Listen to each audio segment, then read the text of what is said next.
Sometimes, hindi natin maiiwasan mawalan ng oras sa charting natin, sa market analysis natin, lalo na kung may mga kailangan tayong ibang gawin or tapusin outside our screens. So, nagkakaroon ito ng epekto sa pagtitrade natin. And we really don't want to trade or jump in na wala tayong idea kung kamusta yung market ngayon, ano yung behavior ng price ngayon, kamusta yung mga traders ngayon, and so forth. So, we really have to have a system na kung saan tutulong sa atin na kahit papaano mabawasan yung proseso ng pag-a-analyze natin. And that's why we have systems. Isa sa mga system na yun ipapakita ko sa inyo kasi I tend to switch systems depending on the scenario. Kung may kailangan akong gawin o kung may oras ba ako, kasi kung may oras naman ako to really sit down in front of my charts, I really do fast scalping kasi fast scalper talaga tayo. Now, kapag may mga kailangan tayong gawin outside the screen, kailangan natin mag-shift into an intraday setup or kaya naman intra-session at least. And it's very important na before we jump in, kailangan natin alam natin kung ano yung mga kasalukuyan na nangyayari sa market. And alam natin yung mga areas na kung saan kailangan nating maging careful. Yun kasi yung reason bakit tayo madalas nagcha-chart analysis or nagcha-charting. Kailangan natin malaman yung mga reaction areas. Yan.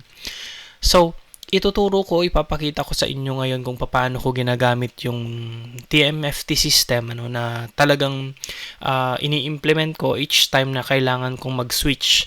So, disclaimer lang, ginagawa ito ng medyo mga nasa advanced level na po. Kapag beginner ka pa lang, stick with your system. Isa lang, huwag kang mag-switch. Stay on your usual routine. Kaya dapat meron ka talagang system for this. Pero again, in this example, I will show you how I usually do it. So, I am always checking on these confluences using the tools, particularly yung mga indicators na dinevelop natin. At just to give you a short background, yung ating chart, madalas po ang ating entry chart ay 5-minute. Tapos ang atin pong pair ay either BTC-USD or Euro-USD. So, ngayon ang nakikita nyo sa screen ay BTC-USD and I'm in 5-minute time frame. Ituturo ko sa inyo kung paano po ako nagtitrade using the 5-minute time frame in an intraday style. Okay? So, unang-una ang kailangan kong malaman, once we talk about intraday, I have to know kung ano yung volume profile ng nakaraang session. Okay? So, again, entry time frame natin yung 5-minute. Ngayon, ano po yung ibig sabihin na kailangan natin makuha yung volume profile ng nakaraang session? May effect kasi yun dun sa charting. When we talk about nakaraang session, then we talk about the past session day. Tokyo, London, New York. And ang volume profile po na kukunin natin ay hindi si 5-minute. We should shift sa 1 hour. Bakit? Si 1 hour po kasi ay mas consistent sa pagbibigay ng volume profile kapag 5-minute yung entry time frame mo. Now, kapag nandito na tayo, use the TMFT volume profile, vertical volume profile. There. So, makikita nyo na agad yung mga volume profile. Yan po yung mga reaction areas. And basically, ang ginagawa ko dyan, naglaline po ako, kinukuha ko yung price of control ng una at ng nakaraan na araw. Ayan. So, as you can see, zoom in natin ng konti. Ayan. Ito po yung price of control. Ayun naman sa taas. Yung isa po ay volume area high at volume area low. Usually, nilalagyan ko rin po yan ng line. Okay? Kasi itong line na to, ito po yung mga magiging reaction points, reaction area. Maliban po dyan, once na nakuha ko na yung 2 araw na price of control sa volume areas, so tinatago ko na si VVP Pro para maging malinis lang yung ating chart. ang susunod ko pong kailangang malaman ay yung current supply and demand line. So, I'm using the TMFT System Pro. So, I usually use the scalping System Pro kasi ito, flexible na to. Pwede mo pong piliin yung supply and demand time. At the moment, ito po, meron po tayong supply and demand line dito. So, yung red line po ay supply line, yung green po ay demand line. Yan yung isa sa mga pinaka inaabangan po na lines sa system po na ginagamit namin. Kasi yan po yung mga areas na kung saan usually either nagbabounce yung price o kaya naman po re-react. Okay? So, dyan po yung decision zone natin. Now, kapag meron na po yan, kailangan lang po check natin ng mabuti yung mga multi-time frame analysis natin. Sa TMFT system, meron na rin po tayo niyan. Kung ano po yung kailangan nating i-consider na ibang factors like the EMA, yun po yung nagbibigay ng bias sa atin. Kung uptrend siya, so more on hahanap lang tayo ng mga buy. Kapag downtrend siya, hahanap lang tayo, titingin lang tayo ng mga sell opportunity. Yun lang, ganun lang kasimple yung buy and sell confluence ko. Okay, so but behind that, syempre we're using confluences as a decision point. So basta ang pinaka priority ko po kapag downtrend, sell lang ako. No ako sa mga iba pang opportunity on my system. Okay, so that's one way to do it. Now, kapag meron na po akong profile ng 1 hour time frame, I will now go back to the 5-minute time frame. Alam ko na kung saan yung mga magiging reaction area, which is, kung titignan nyo sa 5-minute time frame, totoo po yung reaction areas na yun. Kasi as you can see, lahat ng nilagyan ko po ng mga linya na yon, doon po talaga nagre-react usually yung price. Ganun lang po kadali yung system na i-implement. And ma-verify mo na yan as you go back to your chart. Malalaman mo agad if you're already an advanced trader at alam mo na ang concept ng break of structure, change of character, support and resistance. You will know na ito po ay ano pangalan nito? Verified na on chart.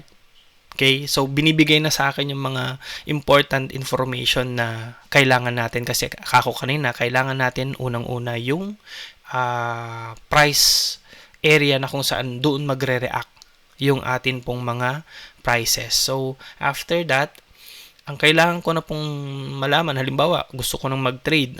Meron na akong mga profile for the day Kaya, actually, pwede na akong mag-market order using these lines. Ang kailangan kong malaman, just in case, for a more precise entry, ay yung volume. So, yung volume na to, kung kahit malalaki yung mga candles na yan at nakikita ko sa volume, medyo walang mga reaction like no supply, absorption, yung mga volume matrix rule natin, hindi po ako basta-basta pumapasok.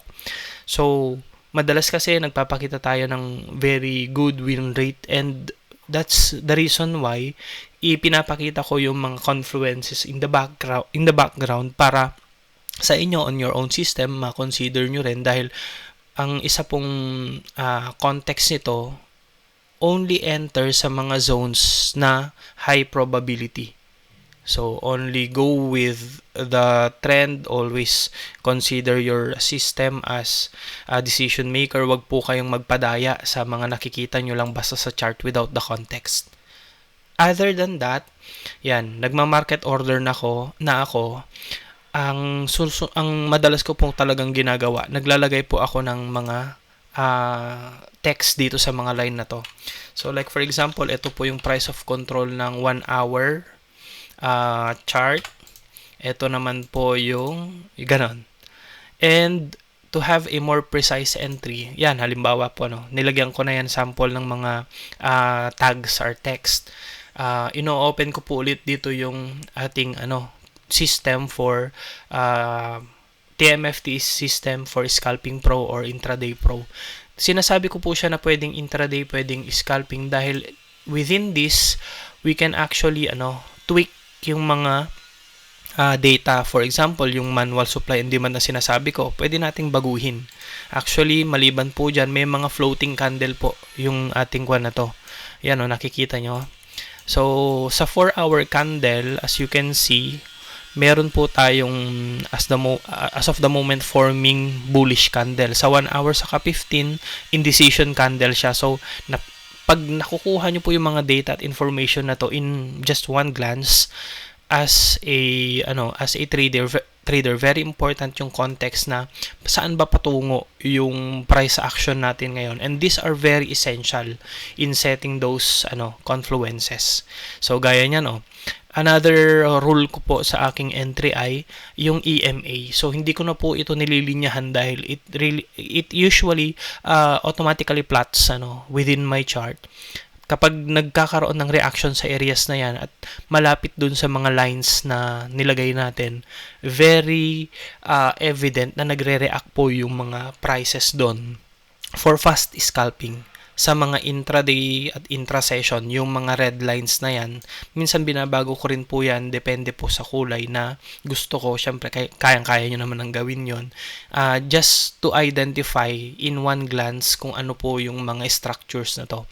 So, visually, meron akong guide, pero not just a visual guide, kundi it's a very important guide na kung saan meron po tayong confluences na sinusunod. Like for example, sa supply and demand, ang daming confluences na nilagay natin dyan. Meron dyan yung ATR, andyan na rin yung Bollinger Bands. Kumbaga, lines lang siya on chart, pero in the background, nakita nyo naman yung input settings kanina, sobrang daming confluences niyan na as of the moment, based on forward saka backward testing ko, hindi po ako hindi ako, anong pangalan niyan? Hindi niya ako binibigo.